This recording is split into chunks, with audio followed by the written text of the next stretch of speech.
tell us a little bit about you, because How far back do you want me to go? that as far as you want. Try to keep it within 2 minutes. Okay. Yes. Since 15 on, I worked at a service station that ended up being my husband's company, my husband's family's company. So I worked for them through marriage, 2 children, moved up to bookkeeping for them. They had special accounting software. 15 as in years old. 15 years. Oh. Yeah, that's when I met my husband. I didn't know that. Yeah, so that's where I started. Worked in their service industry. Moved up. They then opened up a station with people in line. They took out the service part of the station and made it food. So I didn't manage that when they reopened it for a while. And then decided I'd worked really hard for a long time and decided to do something on my own. So I went to the jewelry industry. I remember that. I don't know if you noticed, but I bought jewelry. Oh, I remember. Because I remember you whispering to me one day, "Are you coming over to buy a franchise?" I'm like, quiet. Right, I'm supposed to say that. Yeah. No, I remember that those days. Yeah, I didn't know the piece about working in the service shop. Yeah. By the way, those were my favorites. Well, thank you. They were. So I lived one in DeWitt, right? Yep. I was one in DeWitt. I went there all the time. In fact, I took my son, now 20, through the car wash there like twice a week. Yep. Yeah. Yep. Anyway, so you worked in the family business for a long time. Long time. Yeah. Took my kids to work with me with my daycare, so they weren't in daycare when they were babies. I worked and did that when I moved to the accounting side of it. Went to the jewelry store, I think just to get out and do something different. Ended up managing that for 6 years, and then really realized I've done a lot for other small business people. Maybe I should do something for myself. Yeah. Went to a Discovery Day. First Mary Roselle spoke at a junior league event I was part of. Oh, Lansing. cool. Heard her story and thought, Good to know. pretty cool company, love what's behind it, did not drink coffee, but decided when I wanted to do something of my own, I went to that and loved everything it had to do with and decided it was time to move. Cool. Wow. To move. And you had a ton of experience coming into it. A business, no coffee. No coffee, but the business side. Yes, Yeah, that's yes, cool. I did. Okay, and then talk about the first few years. Where did you start? How did you progress? Where are you now? What? Yeah. Well, this was store number 1 in 2011. This was the original. Yes, it is. Yeah. My baby. It doesn't. It's hard when I look back. My pictures will come up, and my daughter was in college at the time we do them, and she'd come up here on a study day. She'd be in my lobby, during college studying, and I'm like, I cannot believe how long ago that was. Well, I don't think you guys got it that like. Yeah. Okay, so this was store 1. We're in Emily Road, downtown. Yeah. Okay, and then. I lived in Williamston. Would have really liked to been in that market, but there was no opening. So this was the next best field of Williamston to come down. So we moved out here. At the time, I did not know that another BIGGBY had been here and it closed. Learned that after I opened. It was on Owen Road. So when I came in, Really tough. yes, and not knowing that, it's my fault not doing a little bit more research, I guess. But I wasn't thrilled to see me come in at first because someone else had been here, had made it. Why would I reopen another one? But the first 6 months were tough. This was the first store really east of Powell in North. Until you got to Mount Pleasant. So it really broke into a new market at that time. Yeah, 15 years. Yeah. New name and a lot of blood and sweat and tears on it, for sure. A lot of time here, a lot of time here.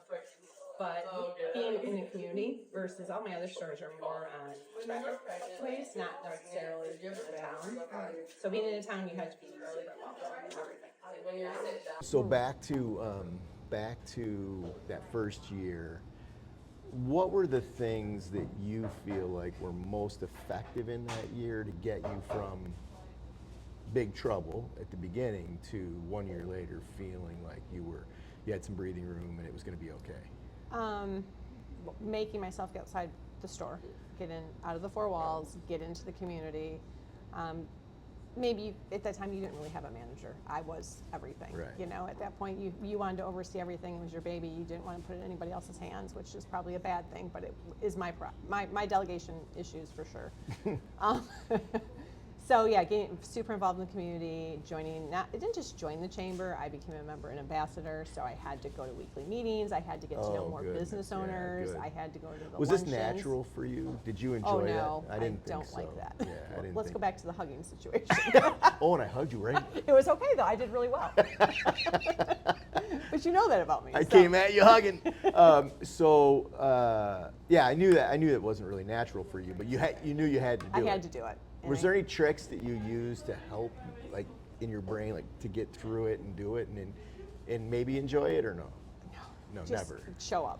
Just Show up and remember to talk to people. And really, most people end up talking to you. It makes it a lot easier. But being an ambassador made me have to be a little bit more of a leader of the group. I couldn't just show up and stand in the corner at the luncheons, and I think that was probably pretty important for me to do. Okay, that's good. That I couldn't stand there because I had a job to do. I was there and greet the people, and then go to all the meetings, and the dinners, and Yeah. you get to know all the business owners in town, and that's super important That's nice. because then you all support each other. Yeah. No, I like that. Okay, so it was really, truly getting in the community. Yeah. You think that was one of the primary things that you did. What other things seemed to work for you? Those things seem to work. I know for it's me. 15 years ago, but Yeah, it's a long time ago. I think just making sure your staff is super happy and that Yeah. people leave with that number one of being, this was a great experience, my drink was great, but I really enjoyed coming in here. My day was better because of it. So really focusing on your team. and the experience, and then therefore the experience the customers have. Yes. Yes. Yeah. And Yeah. you're great at that. Team is Like, happy and doing what they need to do. And I'm in the store a fair amount, and the Heartland store a ton, and you're very good at that.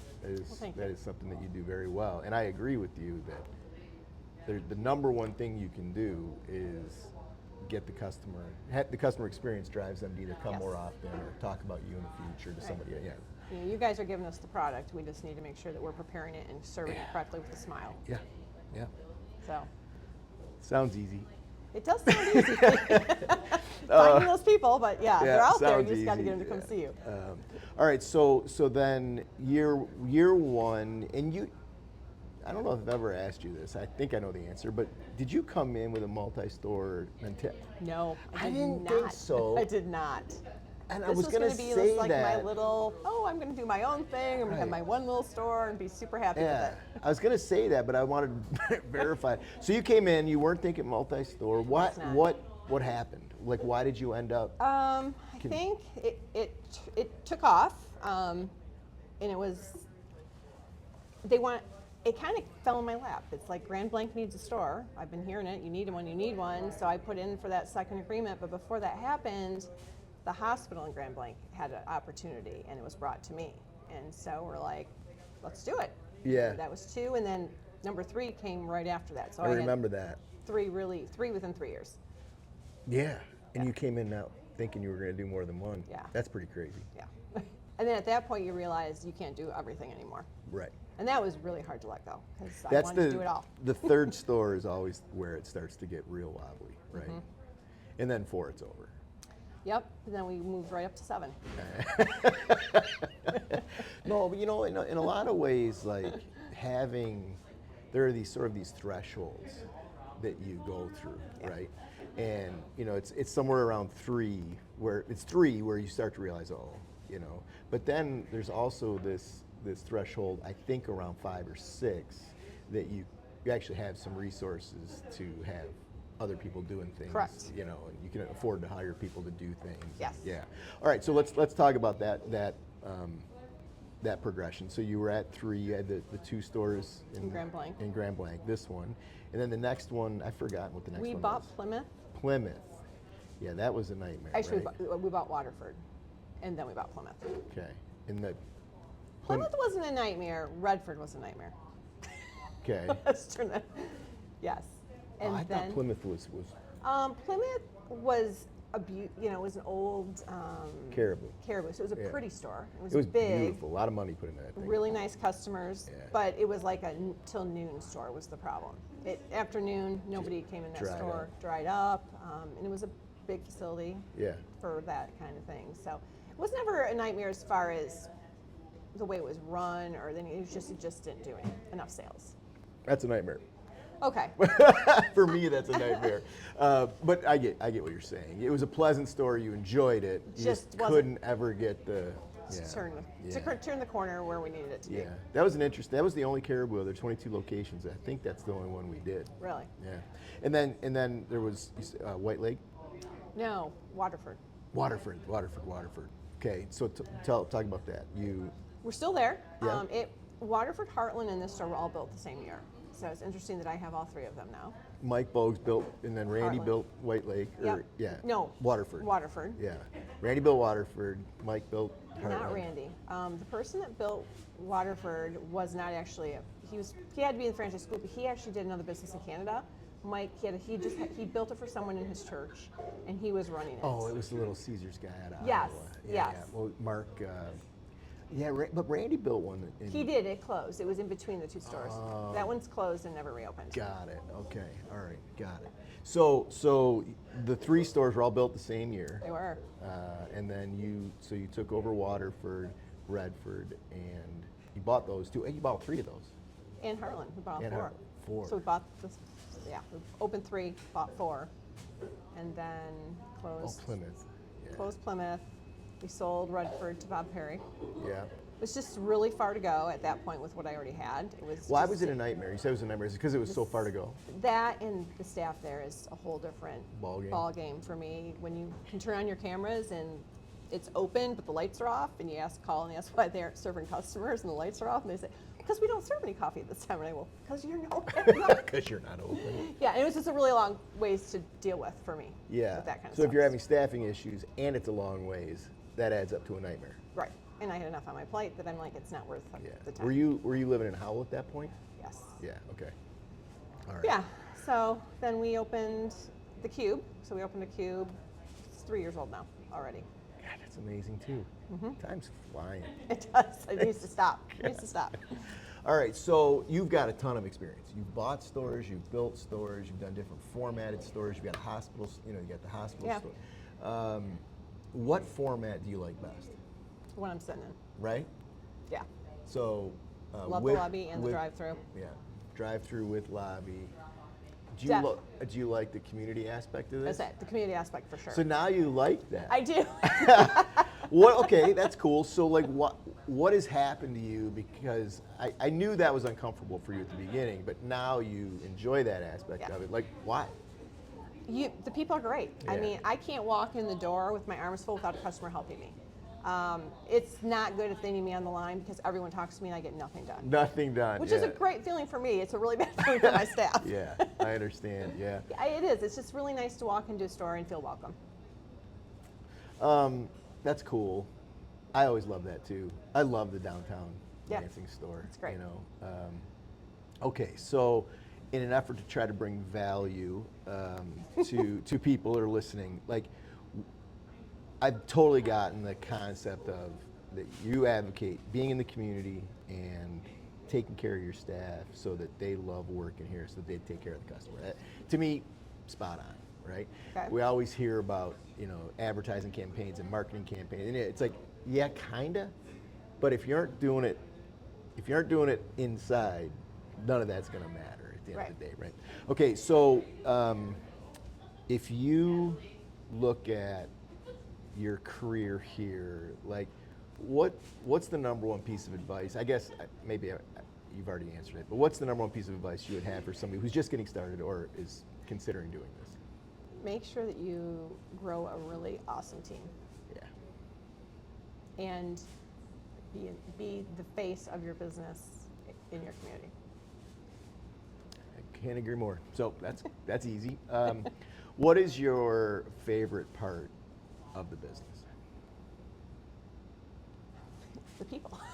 We're gonna go back to it again. The people. Do you know, I am learning in doing these interviews. I don't even know how many we've done now. 15. That has been the answer from every Is it really? single person, every single owner. And it's like, typically you go to business owners and you ask, what's your least favorite part of the business? They're gonna say the people, right? I mean, it's that the people are difficult. A lot you hear often, you know, I'd love my business if I just didn't have to deal with Yeah. people, right? And here in our culture, Not- honest to God, there it's are 100%. hard people, but Of course but there's there so are. many good people, and Yeah. and really with my team, I love that we can cultivate them. I always, even in my interviews, I'm like, I hope you learn a life skill that from here that you can use the rest of your life, whether it's learning to talk to people, counting money. My manager here had never used Excel. I mean, it's just truly teaching them something. Yeah. You know, they're never going to be here forever, but they could be here a long time. I have a lot of moms that have had babies and come back. So I know I'm not going to give any detail because I don't know if the person would want me to, but there is a person that works in your system that attributes you to saving her life. Really? Oh, that sounds nice. Oh my God. I had no idea. You didn't know? No, You don't know that story? I don't know that story. Oh. No. Well, I won't tell you on camera. Okay. Well, Um, that's awesome. And I don't know if I even should, you know, I mean, she told me in confidence, just standing over the counter at one of your stores. Well, That's cool. that's nice. Yeah. It's heartwarming for sure. So, if you had to say what the most important components of creating that team, what is that? You have to be caring, and you have to understand people. I mean, and I think everybody understands people in a different way. But I think you really just have to open your ears and listen to what they're saying, even if it's not what you want to hear. But it might be able. It opens up what you need to do to help them. So the premise is help them. Yeah. And then you have to listen or know them well enough to Well know enough what they need. to read them, and you know that's why I think I spend still a lot of time in my stores is because they don't need me, but I can just be around hearing what's going on and see if there's something going to happen, if they just need extra help Yeah. that they're not willing to ask me for because they're not supposed to ask the owner, even though they should. Yeah. Do you have a favorite story from over the years in terms of someone that you particularly worked with or supported or? Probably I have. She no longer works for us, which is very sad. But she worked. She went through all of my stores. I mean, she worked here. She would go anywhere. She managed the hospital.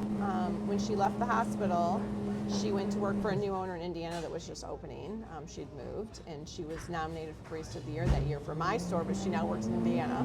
Oh.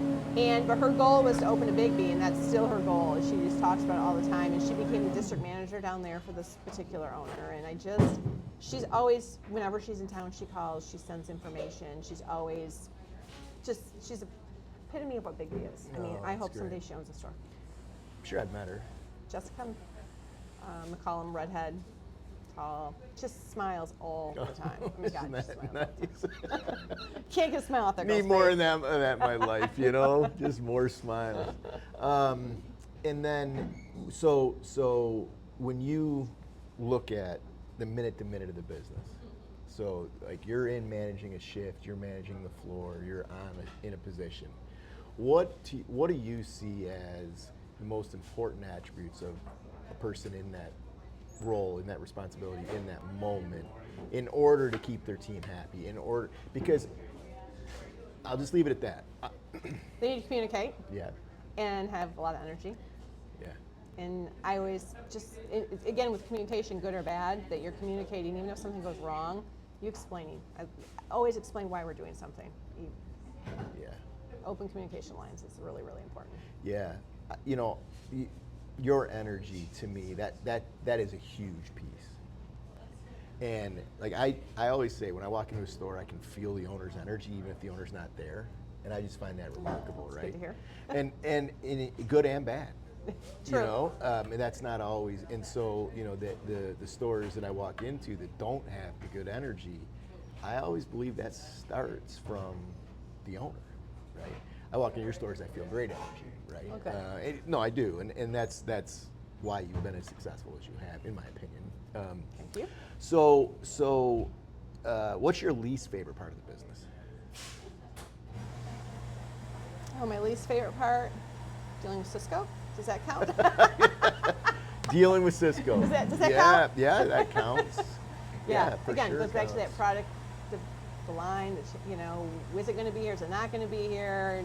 Out of stock. But you know, it's really hard to run a business when you're advertising things that you now can't get, or as simple as not being able to get our 20-ounce cold cups for a It's the month. work. I mean, it's just a lot of, and then you have to put that onto your team of explain to them we're really sorry because they assume it's our fault. We didn't do something right when it's not, but explain to them to have to customer, we're really, really sorry, but we could do this instead. Just making them have to deal with things that are out of my control. Yeah, and that puts them in a bad mood, and Does then in a bad position with our customers who don't always understand. right, and they're not supposed to. Yeah. Yeah, well, again, Laura, I read a strategy document in the last 2 weeks from Laura about that particular topic, so I know she's like obsessed with it, which is good. If you had my job and you could change one thing about Big B, what would you change?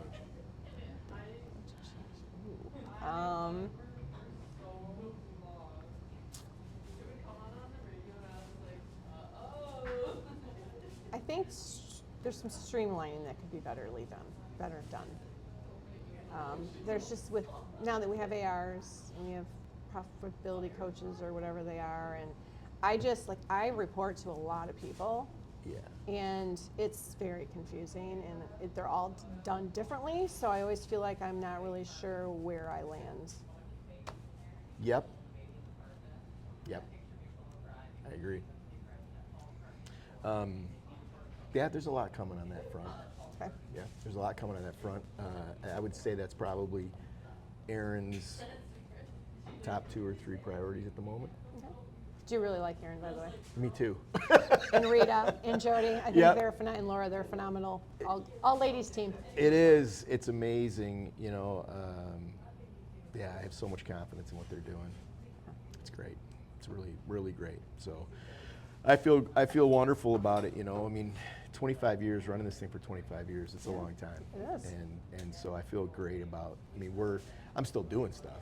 You are. But I You're am busy. not. I am not dealing with it. With that stuff anymore, for right. sure. And so, but I feel like we're in great hands. You're in great hands. I'm in great hands. We're all in great hands, which is good. Geez, what else? Okay, thinking about the intention, what else would you want to communicate to somebody who, and it could be other experienced owners or, not just. I think you just can't be afraid to look to that expansion, even though like I said, I came in looking for one store and that was all I wanted to do. And there's just a lot of potential still available. We just had a Scooters open up down the road, and it has not bothered us least. And I've always been about, go ahead, let the competition come in next door. I can bring those customers back. It's when a Big B opens too close, and we're fighting over the same people. Yeah. So I think there's just a lot of potential, and I don't think anyone should be afraid to open more stores. And you learn, right? Yeah. That's the thing that I think is cool. As you do more, you learn and you get better at it. You get better at it. Yeah. And the other thing that I think you've done well is you don't have to build all of your stores. No. Not that buying stores always works out, obviously, but you don't have to build them all either. Right. And so getting better at either building them and or buying them is an interesting way to grow. And they love visiting other stores because you can come away with really great ideas of things they're doing. Yeah. Other owners have all kinds of insights that I don't have. I love that the owners are so close that we can That's true. That's a great share thing. ideas. Phil from Howell called me the other day. He was in my Grand Blanc store, and he goes, "Hey, Chris, I love that you're doing this turkey thing. Can I get the information?" We are a great group of people. Yeah. All the owners are just great people. I do. I'm glad you said that because I think that it's probably I would say it's the most significant factor in our ability to grow is the community of franchise owners. Yeah. And how supportive. They are super supportive. You can call anyone at any time, and they will Yeah. answer and give you advice. And you've got really, really experienced, knowledgeable people from Yep. all walks of life coming in to do this, right? Yes. So there's somebody that's got the answer, Know the answer, right? yep, for sure. And I always tell anybody that I'm talking to about franchising in general, and a lot of franchises don't foster that. Like I think we've worked really hard to try to foster that, right? But when you go into a franchise system, you're not just learning from the home office. There's obviously some of that, right? Yeah. you're learning from all of your peers, Peers, right? yep. And that is, I think about the interactions or the relationships that we've formed over the years through forums and stuff that are, people are close, people are good friends. Yeah, forums were great. Cool. I think that's a wrap. Do you want me to tell you how I got to 7 stars? Oh, why the only reason I went that far? Yeah. Because my kids came back from college, went to college, got their own degrees, did their thing, and said, "Can we come back and work for you?" You wouldn't have done it otherwise. You don't I don't think so. Well, I would have had to hire outside, and I would have been really leery to hand over things Yeah. that easy. That's cool. Yeah, you know what? I forgot about that whole part of your history. Yeah, both the kids came back Both kids as are- adults and families, and put their feet in, and here they are. Yeah. Are they involved in the service stations? Are you guys still involved in the Yeah, service stations? Ted still owns them. Okay. Yep. Yeah. Josh worked there as a kid, but no, not at all. So otherwise. they're involved in the coffee Yep. business. Okay. And Jess went to Chiapas. Oh, cool. That's and right. Josh is going to Mozambique this summer. Oh, nice. So they're both getting involved in that section of it, so they're getting more within the internal part, which is Really good. cool. Need to Yeah. grow that. What's the biggest challenge of working with your children? It never goes away. I Right. mean, every time they're over, we talk about work. I'm like, can we not talk about work today? Yeah. Yeah, I've heard that. Yeah, I've heard that. And then obviously, well, what's the most rewarding part of working with your children? That they're helping build something, a legacy. Yeah. Together. Yep. That we do a lot together, and I love having them around. Yeah, that's So. super nice. That's super nice. Well, yeah, thanks for reminding me of that. I hadn't forgotten. I just didn't remember to bring it up. So cool. What else? Yeah, I think that's it. Well, good luck with your dog. No, thank you. That stuff's tough. It is.